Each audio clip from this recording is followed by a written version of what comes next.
नमस्कार दोस्तों, स्वागत है आपका मोटराइड्स में। मेरा नाम है अमित और ये हैं यिज़दी की नई मोटरसाइकिल्स जो कि भारत में बहुत जल्द उपलब्ध करा दी जाएंगी।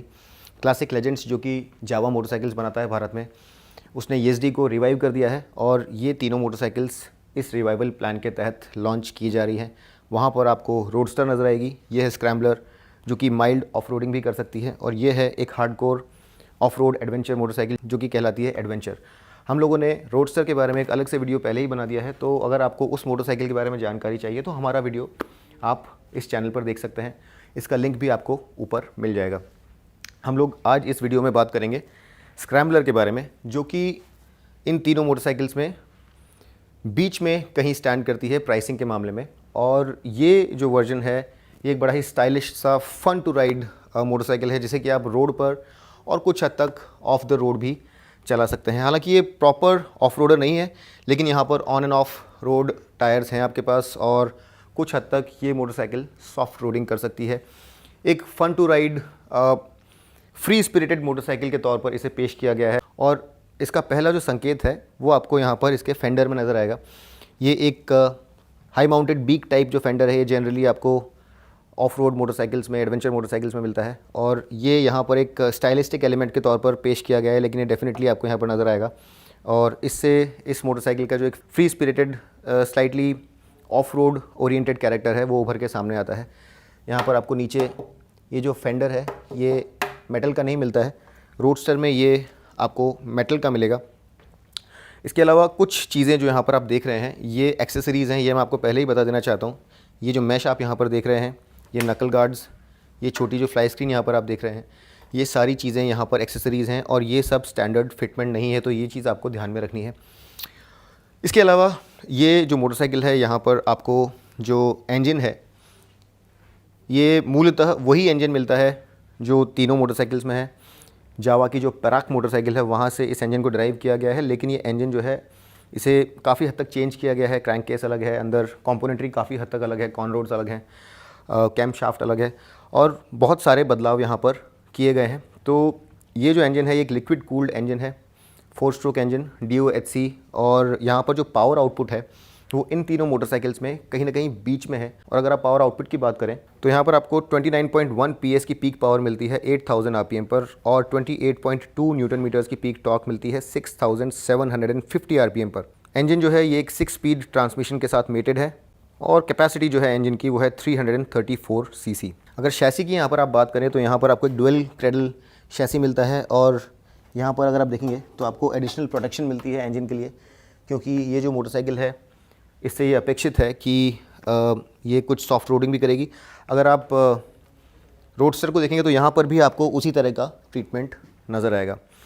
अब अगर हम लोग बात करें सस्पेंशन की, तो सामने ये सस्पेंशन जो है इसका जो डायमीटर है ये तीनों ही मोटरसाइकिल्स में सेम है, 41 mm डाया ये सस्पेंशन है, लेकिन ये ट्रैवल जो है ये तीनों मोटरसाइकिल्स में अलग अलग है। इसके अलावा ये जो डस्ट प्रोटेक्टर बूट्स हैं ये भी आपको केवल एडवेंचर और स्क्रैम्बलर में ही मिलते हैं, रोडस्टर में ये आपको नहीं मिलते हैं। यहाँ पे सस्पेंशन ट्रैवल की आप अगर बात करें तो सामने आपको 150 mm का व्हील ट्रैवल मिलता है और पीछे 130 mm का व्हील ट्रैवल मिलता है, जो कि रोडस्टर से ज़रा ज़्यादा है। ब्रेक्स यहाँ पर सामने 320 mm और पीछे आपको मिलते हैं 240 mm ब्रेक्स।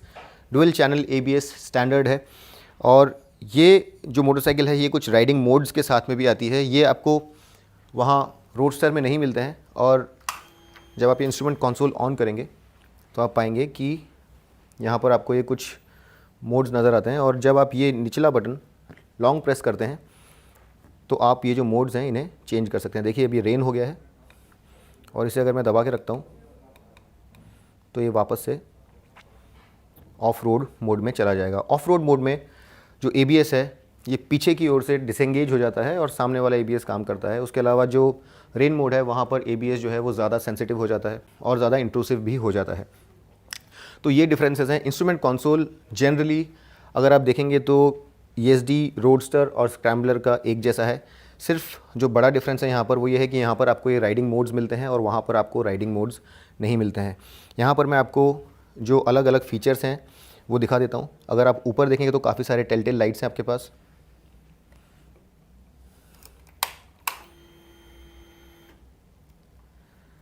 यहाँ आपके पास battery low indicator, engine temperature, ABS, turn indicators, neutral, engine malfunction और लो फ्यूल लाइट के इंडिकेटर्स हैं। और उसके अलावा tachometer, speedo, odo, fuel gauge, riding modes, एक क्लॉक, गियर इंडिकेटर और 2 ट्रिप और 1 ओडोमीटर आपको यहाँ पर मिलता है। यहाँ पर आपको डिस्टेंस टू एम्प्टी भी मिलता है। अब अगर इस गाड़ी की हाइट की बात करें तो ये ज़रा ऊंची है रोडस्टर से। यहाँ पर सीट हाइट आपको 800 mm की मिलती है और ग्राउंड क्लियरेंस भी यहाँ पर आपको ज़्यादा मिलता है, क्योंकि इससे अपेक्षित है कि ये ज़रा सॉफ्ट रोड भी कर पाए। तो 200 mm का ग्राउंड क्लियरेंस आपको यहाँ पर मिलता है। एग्जॉस्ट यहाँ पर जैसा आप देख रहे होंगे ज़रा अपस्वेप्ट है, एकदम फ्लैट नहीं है, क्योंकि ये केवल रोड पर चलने के लिए मोटरसाइकिल नहीं बनी है, इसलिए यहाँ पर ये एग्जॉस्ट भी ज़रा अपस्वेप्ट है। और चूँकि आप यहाँ पर पेग्स भी राइड करेंगे, इसलिए यहाँ पर जो ब्रेक लेवर है वहाँ पर भी आपको ये टीथ मिलते हैं। और ये जो रबर पेग यहाँ पर आप देख रहे हैं ये रिमूवेबल है, ताकि आप इस पर जब खड़े होकर के बाइक चलाएं तब आपके बूट्स को ज़्यादा अच्छे से ग्रिप मिल सके। एग्जॉस्ट के ऊपर आपको ये एक हीट गार्ड भी मिलेगा, जो कि आपके पीछे जो पैसेंजर बैठे हैं उनके प्रोटेक्शन के लिए लगाया गया है। और इसके अलावा अगर आप स्विच गियर यहाँ पर आप देखेंगे तो स्विच गियर शेयर्ड है। रोडस्टर और स्क्रैम्बलर का स्विच गियर सेम है। यहाँ पर आपको हाई बीम, लो बीम और डे फ्लैशर मिलता है। ये मेन्यू नेविगेशन के लिए सारे बटन्स आपको यहाँ पर दिए गए हैं। Turn indicators, horn, engine kill switch, hazard light और ये इग्निशन यहाँ पर आपको नज़र आएगा। यहाँ पर आपको बार एंड वेट्स भी नज़र आएंगे। और ये जैसा मैंने आपको बताया, नकल गार्ड जो हैं ये एक्सेसरी है। यहाँ पर आपको एक क्रॉस ब्रेस भी मिलता है हैंडल बार पर, जो कि गाड़ी का जो हैंडल है उसे मुड़ने से बचाता है। अगर गाड़ी कहीं टंबल ले लेती है, गिर जाती है, तो ये एक एक्स्ट्रा स्ट्रेंथ प्रदान करता है। इग्निशन यहाँ पर है। जैसा हमने देखा था रोडस्टर में इग्निशन जो है वो साइड में है, लेकिन स्क्रैम्बलर में इग्निशन आपको ऊपर दिया गया है। इसके अलावा यहाँ पर आपको एक USB सॉकेट भी मिलेगा, जो कि नॉर्मल USB है, और एक टाइप C USB सॉकेट भी मिलेगा। और ये जो फीचर है ये आपको स्क्रैम्बलर में एज अ स्टैंडर्ड फीचर मिलता है, लेकिन रोडस्टर में ये आपको एक ऑप्शनल एक्सेसरी के तौर पर दिया जाता है। अब अगर हम लोग यहाँ पर कर्ब वेट की बात करें तो 182 kgs का यहाँ पर कर्ब वेट है। और इस फ्यूल टैंक की कैपेसिटी है 12.5 लीटर्स। फ्यूल एफिशिएंसी जब हम लोग ये मोटरसाइकिल चलाएंगे तभी हमें मालूम पड़ेगी, लेकिन ये जो फ्यूल टैंक कैप है ये एक हिंज्ड यूनिट नहीं है, इसे पूरी तरह से बाहर निकालना होता है आपको। लेकिन ये काफ़ी अच्छे से फिनिश्ड है, काफ़ी सारा क्रोम उपयोग में लाया गया है यहाँ पर, और ये देखने में काफ़ी अच्छा लगता है। लेकिन ये इसकी जो फंक्शनैलिटी है ये ज़रा बेटर मेरे ख्याल से हो सकती थी। अगर आप इन ब्लिंकर्स को देखेंगे तो ये यहाँ पर LED यूनिट्स हैं। रोडस्टर में ये LED नहीं है, बल्ब्स हैं। टेल लैंप और पीछे वाले ब्लिंकर्स भी यहाँ पर आपको LED मिलते हैं। एक और जो बदलाव है यहाँ पर, अगर आप इसे रोडस्टर से कंपेयर करें तो यहाँ पर जो ये रियर शॉक एब्जॉर्बर्स हैं, यहाँ पर आपको एक्स्ट्रा कैनिस्टर मिलता है। हालांकि दोनों ही सस्पेंशन जो है वो गैस चार्ज हैं, लेकिन यहाँ पर आपको ये एक्स्ट्रा कैनिस्टर भी नज़र आएगा। और साथ ही ये जो पीछे वाला सस्पेंशन है ये प्रीलोड के लिए एडजस्टेबल है, ताकि आप सैग या फिर जो सस्पेंशन की स्टिफनेस है इसे अपने आराम के मुताबिक चेंज कर पाएँ। मेरे ख्याल से यहाँ पर स्विच गियर की जो क्वालिटी है ये ज़रा और बेहतर हो सकती थी। ये एक प्री प्रोडक्शन मॉडल है तो शायद इसमें बदलाव होगा, लेकिन अभी जो मेरा अनुभव है ये कहता है कि यहाँ पर ये जो प्लास्टिक्स हैं ये ज़रा डेफिनेटली बेहतर हो सकते थे। सीटिंग पोजीशन जैसा कि हमने रोडस्टर में देखा था, यहाँ पर भी काफ़ी अपराइट है। जो फुट पैक्स हैं ये बहुत ज़्यादा रेयर सेट नहीं है, और ये काफ़ी लाजमी है क्योंकि इस मोटरसाइकिल को आपको कई बार खड़े होकर के भी चलाना होगा। और जो हैंडल बार है ये बहुत ज़्यादा हाई नहीं है लेकिन बहुत ज़्यादा लो भी नहीं है, तो अगर आप बहुत ज़्यादा ऊंचे कद के नहीं हैं तो आप इसे राइडिंग द पेग्स के वक्त भी इजीली पकड़ के चला सकते हैं। तो ये भी एक एडवांटेज है अगर आप इस गाड़ी को ऑफ रोड इस्तेमाल में लेना चाहते हैं। लेकिन जनरली ये जो मोटरसाइकिल है ये काफ़ी अपराइट सीटिंग पोजीशन लिए हुए है। रियर व्यू मिरर्स काफ़ी स्टडी हैं और ऐसा नहीं लगता कि जब आप इसे तेज़ गति पर चलाएंगे तो ये वाइब्रेट होंगे या फिर वापस मुड़ जाएंगे। अब ये सीट अगर आप देखेंगे तो ये सीट एक सिंगल पीस यूनिट है, बहुत ज़्यादा लंबी नहीं है और ये रिब्ड है। प्राइमरली राइडर पर ही फोकस करती है। पिलियन राइडर के लिए यहाँ पर ना तो ज़्यादा जगह है और न ही ये पिलियन राइडर के आराम को ध्यान में रख करके बनाई हुई है। बहुत ज़्यादा लंबी नहीं है, तो मेरे ख्याल से अगर आप एक पिलियन राइडर हैं तो ये ज़्यादा ऊंची नहीं है, लेकिन इस स्लोप के कारण आप यहाँ पर ज़्यादा लंबे डिस्टेंस तक नहीं चल पाएंगे। और यहाँ पर बैठे हुए ही मुझे महसूस हो रहा है कि मैं कॉन्स्टेंटली सामने की ओर स्लाइड करता जाऊँगा। तो ये जो मोटरसाइकिल है ये टू अप राइडिंग के लिए ज़्यादा सूटेबल नहीं होगी। यहाँ पर आपको कुल मिलाकर के 6 कलर्स मिलते हैं, fire orange, yelling yellow, outlaw olive, rebel red, mean green और मिडनाइट ब्लू। यहाँ पर जो आखिरी वाले 3 कलर्स हैं, रेबल रेड, मीन ग्रीन और मिडनाइट ब्लू, ये महंगे कलर्स हैं और ये डुअल टोन है। कुछ और अगर हम लोग डिज़ाइन से संबंधित चीज़ों के बारे में बात करना चाहें तो यहाँ पर आपको टैंक के ऊपर ये स्ट्राइप नज़र आएगी। डुअल टोन टैंक है, प्लस टैंक पर ये आपको रेसस नज़र आएगा, ईएसडी की ब्रांडिंग और साथ में प्लास्टिक का पैनल नज़र आएगा। अगर आप पीछे की तरफ आएंगे तो आपको ये एक हगर भी नज़र आएगा, जहाँ पूरी सीट जो है एक रिब्ड स्टाइल लिए हुए है। पीछे की तरफ आपको ये डिम्पल्ड परफोरेटेड पैनल मिलेगा और साथ में आपको एक कॉन्ट्रास्टिंग वाइट स्टिचिंग मिलेगी। जैसा मैंने पहले भी कहा, यहाँ पर हमें फिट एंड फिनिश में ज़रा कुछ बेहतरी की उम्मीद नज़र आ रही है। यहाँ पर अगर आप देखें तो फिनेस ज़रा ज़्यादा बेहतर हो सकती थी और ये स्टिच कई जगह पर जो पैनल्स हैं, जो वेल्ड मार्क्स हैं, जैसे कि अगर आप यहाँ पर देखें तो ये वेल्ड मार्क बहुत सफाई से नहीं फिनिश किए गए हैं। तो इस तरह की कुछ चीज़ें जो हैं ये ज़्यादा बेहतर तरीके से की जा सकती थी। और हालांकि ये गाड़ी देखने में बहुत अच्छी लगती है, लेकिन ये फिनिश और ज़रा बेहतर होती तो ज़्यादा अच्छा होता। स्क्रैम्बलर की ब्रांडिंग आपको साइड पैनल्स में मिलती है।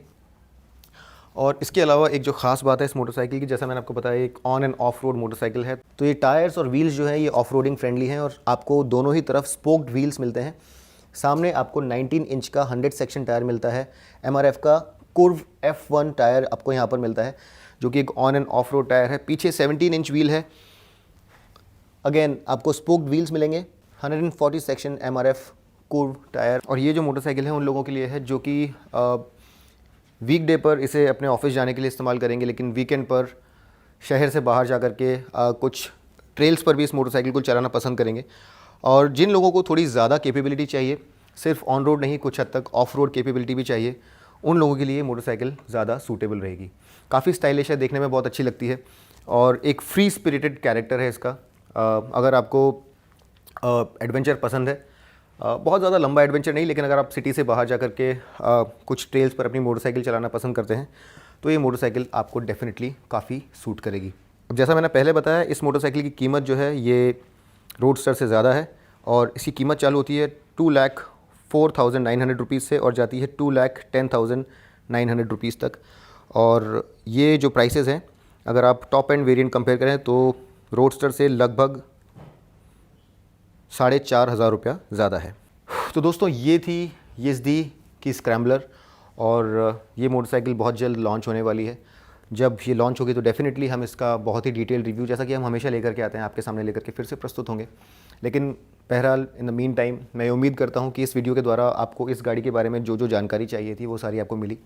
और अगर आपको ये वीडियो अच्छा लगा, अगर आप ईएसडी के फ़ैन हैं और अपने दोस्तों के साथ ये वीडियो शेयर करना चाहते हैं तो ज़रूर कीजिए।